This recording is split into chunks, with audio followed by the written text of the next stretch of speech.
we know who the Heisman finalists are. We know the Coach of the Year finalists are. We even know, as we're taping this, who the Broyles winner is, but that's not what we're here to discuss.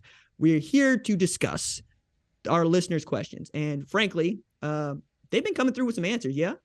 Yeah, so you put out the question, who should win the Heisman? I know this is your favorite award. You love talking about it. So let's just start with that.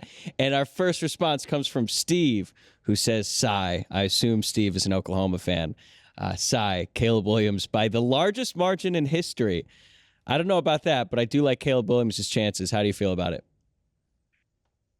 I like his chances too.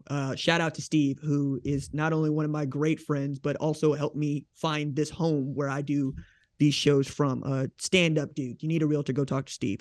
He's also, a diehard OU football fan. And he is dying a little bit inside every time Lincoln Riley comes from behind to win or has a quarterback that is doing what Caleb Williams has done, right? Like, I don't know that I think he's being facetious. As a matter of fact, I know he's being facetious when he says the largest margin of victory, but he watched what we all watched, which was Caleb Williams essentially win the Heisman Trophy against Notre Dame, doing the kind of thing that, frankly, we've come to think is synonymous with an Oklahoma quarterback, a la Kyler Murray, Jalen Hurts, or even back in the day, Baker Mayfield could give you some wiggle too. So I don't think it's going to be the largest, but I think most people agree, and most of those people have votes, that he is going to win the Heisman. Although, as we get into this, I do have a take on this that I want to throw back at you, but that's my 2 cents on the Caleb Williams winning the Heisman, Tyler.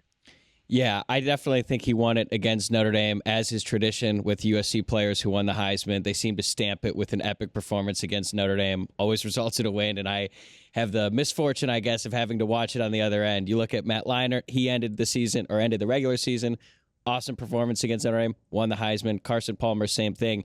Reggie Bush at least did it in the middle of the season in 2005.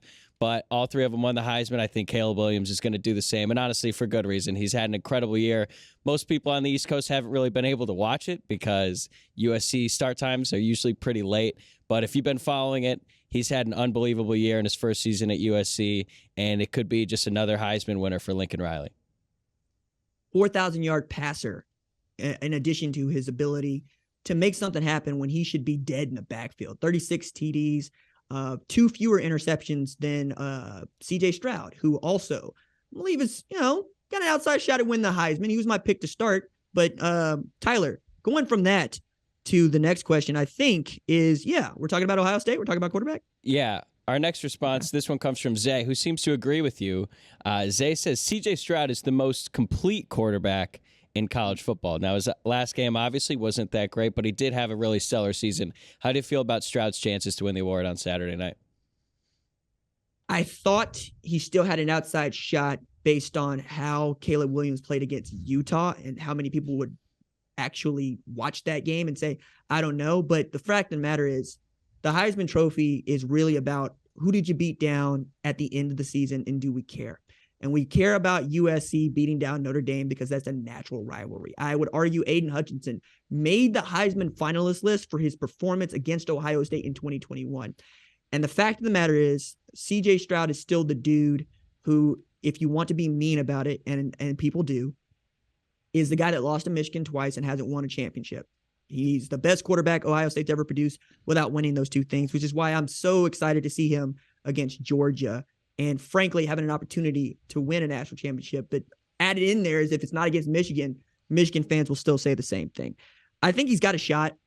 He did not have the kind of season he had last year, to be quite honest with everybody, but that's because they were able to sit him at halftime in more than half their games. Okay.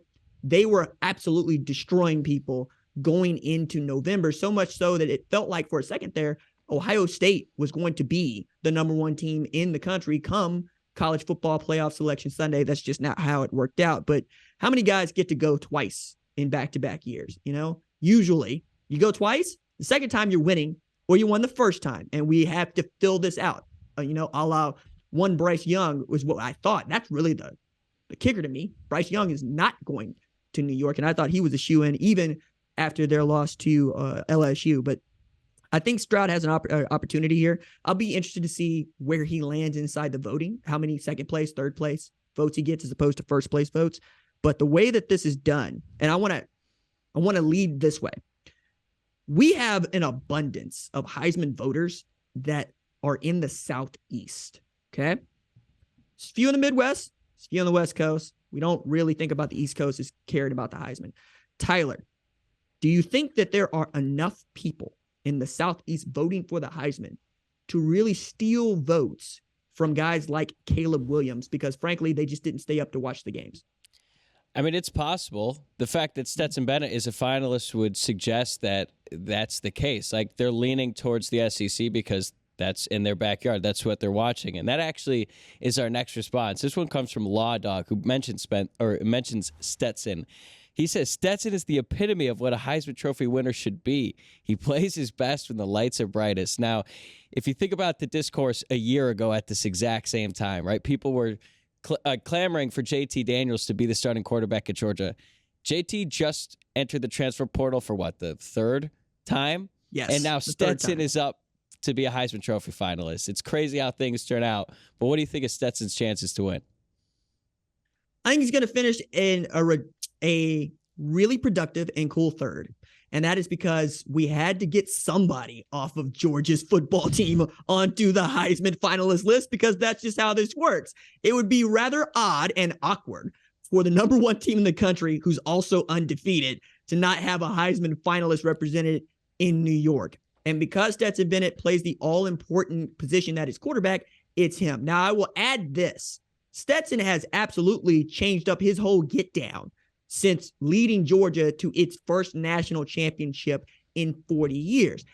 I don't know if y'all been paying attention, but I'm paying attention. I'll just go ahead and call it out. He went from having this curly fro to having, so me and Keyshawn don't talk no more type of haircut. And yes, I said Keyshawn. If you watch that show, you know what I'm talking about. That's Derek and that's Keyshawn. You pull them up, you'll see exactly what I'm talking about. But that man is living his best life. I like the fade. I hope he keeps the ball fade. I like him in his Biggie and Tupac t-shirts with his Jesus chain hanging low. He is feeling himself. And frankly, those dudes want to play with him. And I think that is saying everything, because he plays with tremendous confidence to this point, right? Like Law Dog's right. In the big games, Stetson Bennett has decided he's going to show up. And I don't know if there's a Heisman moment that is going to measure up to the one that we had from him. Okay. Caleb Williams, absolutely taunting Notre Dame defenders in the end zone, is one, right? CJ Stroud going for like 6 tutties and a stomping down of the MAC champion Toledo Rockets is another. But my favorite is Stetson Bennett absolutely running into the end zone, the mailman, and then putting the cell phone up to his ear. Because earlier in the day, Tennessee fans got a hold of Stetson Bennett's number, and they chose to let him know that they had it. And his phone blew up.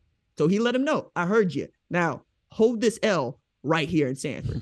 I don't care if he doesn't win it. I don't care that he is there. I'm excited because this is a Two America story now, and I'm here for it. Tyler, do you think he's going to do better than third?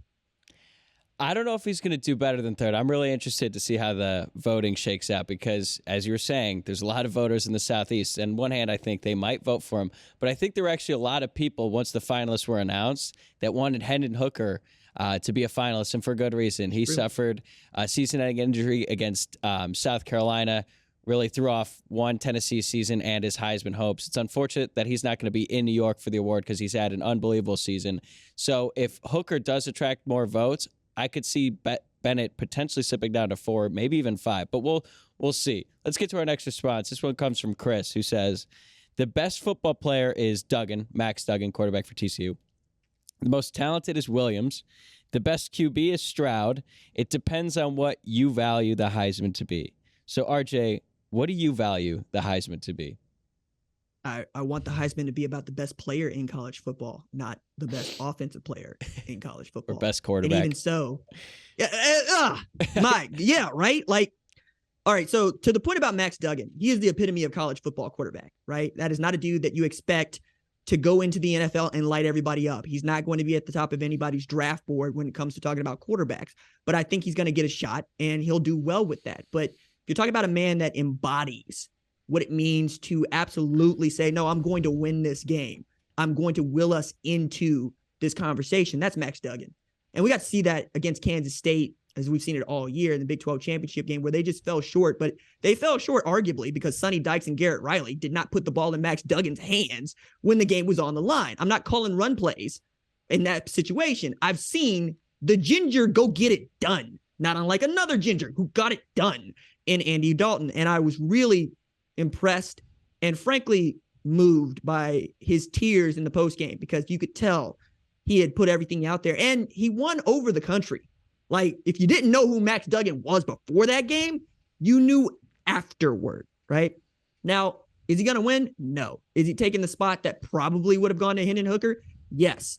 Hendon Hooker had the unfortunate, he had terribly unfortunate injury, but also had that injury as South Carolina put 63 on Tennessee's head, and nobody's let Tennessee forget that. Like, I'm the person going, y'all really need to talk more about what Tennessee was doing up until then. Honestly, like, it's like they never beat Alabama. It's like they never beat 5 ranked teams. But Max Duggan probably wins the Heisman if they beat Kansas State. And that's saying quite a bit for a place like Texas Christian that is finally getting a little bit of the, deserved recognition that goes to almost everybody else. I would also add in here that, as I said, and as Tyler alluded to, I'm not in on the Heisman. Like, I don't really like the Heisman. We talk about the Heisman because y'all like to hear us talk about the Heisman. But Jalen Carter has an argument to be the best player in college football, and he plays defensive line at Georgia. I said the same damn thing about Jordan Davis last year. I said the same damn thing about Chase Young in 2019. I know y'all love Joe. I like Joe. He seems to be a cool dude. He seems to have some swag about him. But can't nobody block the predator coming off the line. They had to do playing inside linebacker against Jonathan Taylor, and he was absolutely putting Jonathan Taylor's on his behind. And many of y'all got Jonathan Taylor on your fantasy football team going, yo, Jeff Saturday, hand that ball, dude, the ball, because he's that dude. I keep going down the list here, okay? I look at the guy that nobody throws at playing corner, and I say, that guy over there, that's the Heisman Trophy winner. Why? He doesn't have any interceptions. Because they refused to throw him the ball. I was saying this about Derek Stingley in all of 2019, and I still picked Chase Young, but I had Derek Stingley there. As you can see, Tyler, I get worked up about this. As a matter of fact, you want to go Google it, RG Young, Fox Sports, Heisman. You can see, I'll tell you, the Heisman is not a great predictor of the best college football players ever, because I wrote that piece, and it's still there, and I stand by it. However, the dude that won it in 2010, he is the best college football player of all time. That's Cam Newton. Tyler, thank you for letting me get on my soapbox.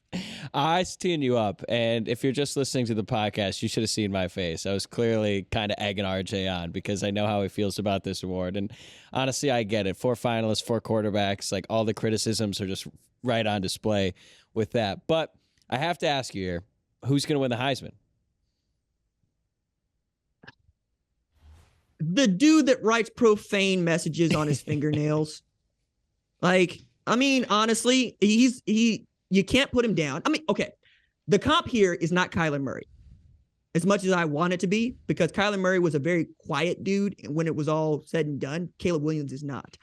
The comp here is Johnny Manziel, because Johnny Manziel would let you know that he was styling on you, and he would dance around you, turn his back to the defense, and still make a play, okay? The iconic photo of him having the fireworks coming out of his mouth as he's celebrating, and he's talking about, being Spartans and going out there and taking it. That's peak A&M energy, but it also apparently is peak USC energy. And they want to have a Heisman winner more than they want to have a national championship, or so I would think, because, I like those things to go hand in hand, having for Oklahoma. That's why I end up yelling about the Heisman doesn't matter. But also in there, I'd be remiss if I didn't say Blake Corum at the very least deserved an invitation. All right. Like, the invites come down to numbers, who got the most and where was the margin, which means that there were enough voters, Heisman voters, again, I'm not one, who chose to leave Blake Corum off of their list, along with Hendon Hooker, 2 of the greatest players we've had this season. Blake Corum played 11 games, still rushed for 1,493 yards and 18 tutties. That's stupid. That's ridiculous. And at a place like Michigan, where they know you're running the football, they know you were running the football. You're saying, hey, we're going to hold the gap. And Blake Corum still says, nah, I have some lateral speed that you just can't keep up with. And because he, like Hooker, suffered a season-ending injury, you are holding it against him. And for all the people that want to tell me what they like about college football and that this sport is not professional, well, You could have the opportunity to lift up the amateur who had an unfortunate injury, and you didn't. I'm holding the Heisman voters accountable for this. I don't understand why you need to have 4 or 5. If there are 8 good candidates, give us 8 good candidates, because those are 8 stories that, damn it, that's what the sport is about. Sport is about the players, not about the damn stiff arm trophy. All right, so Caleb Williams is going to win it. Now that we got that out the way, I can't wait to get to Saturday and find out that CJ Stroud won it, Tyler. Like, what are we doing here? That would be a shock. We haven't really had a shocking Heisman Trophy winner, and honestly, I can't even remember. Maybe 2007, although I don't think Tebow winning it was like some grand surprise. But I still didn't think they were going to give it to Devontae Smith. That 2020 year, I didn't think they were going to do it. Just because he's a receiver? Yeah. That's exactly why. You know, and it's an offensive award. And everybody's like, I don't know, man. Trevor Lawrence has never won it. And what's it going to be like if Trevor Lawrence doesn't win it? Matter of fact, this is an interesting discussion and a side note, but I want to point this out, Tyler, because this is important. Trevor Lawrence had not made a first team All-American because of who else he played with while he was at Clemson, which means that he would have been ineligible for the College Football Hall of Fame when his year came up, because that's a rule by the National Football Foundation. I would vote in their Super 16 also, that if you're not named, I believe it's 2 first team All-Americans, you don't get considered. So the idea that Trevor Lawrence would not have been a College Football Hall of Famer is ridiculous. Now they caught it, and enough people put him on the ballot, and that was great, but that might be the best player to not win the Heisman Trophy, and there's a lot of good players who didn't win the Heisman Trophy. That's my quick aside. So these lists, they matter. These awards, they matter more than you know. They're about legacy. Matter of fact, Chuck Ealy doesn't get into the National Football Hall of Fame's College Football Hall of Fame if somebody didn't actually go caping for him, which I'm glad that they amended that, because he wasn't a first-team All-American. So tangent, but this stuff actually does matter. It's not just whimsical, and I think that's important for us to point out, Tyler. Yeah, I'm glad you pointed that out. I actually got a little worried there when you were talking about Trevor Lawrence, because I saw him play in person 3 times, and I think he might be the best player I've ever watched in person. The 3 performances he had when I saw him were unbelievable. Thank you for watching the #1 college football show. Please remember to subscribe to the channel and like this video so that you don't miss any of the best college football coverage in America.